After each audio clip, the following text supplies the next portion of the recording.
Hello guys, short introduction. This is Jeff Chang from mmashredded, a famous YouTube martial artist, and he's here to answer some simple questions. So my first question to Jeff is, let's assume you started your MMA path. When is it time for you for your first competition? So I started training at 2007 or 6. I was 15 years old, and I had my first fight in 2018.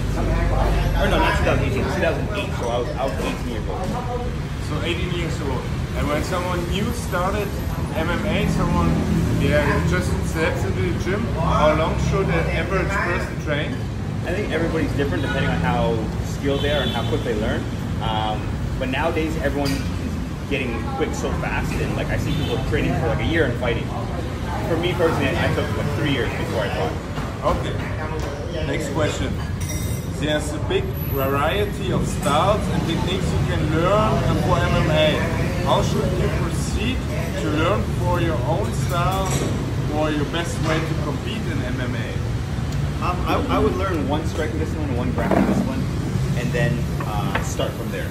And as you learn more and more techniques, you kind of make the adjustments. So like I started with Muay Thai, then I started with and then BJJ, and then as I did more striking, I started adding in more karate concepts like distance management, footwork, and hands down style.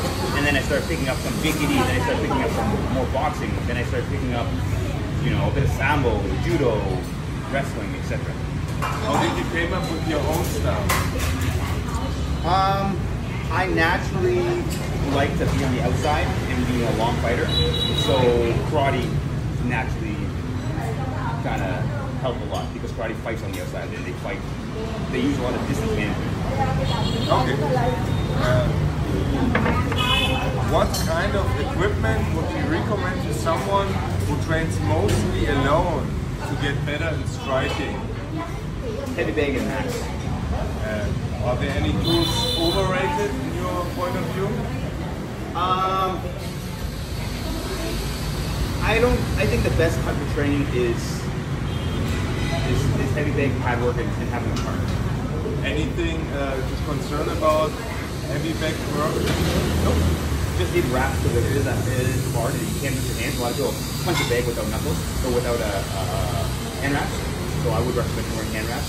But old school style, just heavy bag, pad work, and having a partner.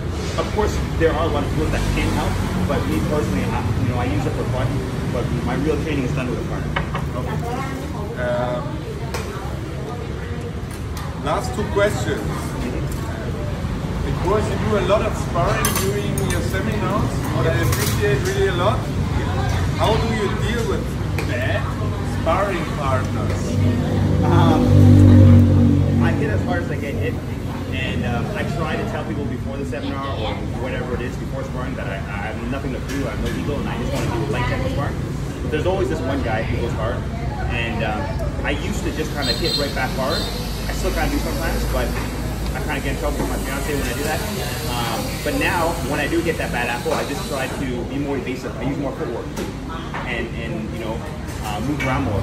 I'm very confident with my distance management, so even if they're hitting hard, if I move around, I'm going to take less damage. And then that 30 minutes is going to run by pretty quick. Okay, so you don't necessarily need to step out if someone is going crazy on you. I should. Yeah. I haven't yet. Maybe say fuck you and stop it. I should do that. I should use communication. But I have not done that yet. But it's very hard to be like in front of a whole class that you just taught, be like, hey man, want to go right on me? It's hard. I should do that. Haven't yet, but I have gotten better in the sense that like instead of just oh yeah I want to go and I engage, I just kind of play a little more defensive. Okay. And take less damage because we do have to think of longevity of the sport. You got to take care of the brain. Yeah. And with the bad sparring partners, usually there are injuries involved. So yes. Do you have any hints how to deal with injuries? You gotta rest, man. It's so hard to rest, but resting is the best way. Okay. Unfortunately, yeah. That's all. Thank you for your time and hope to see you. Thank you.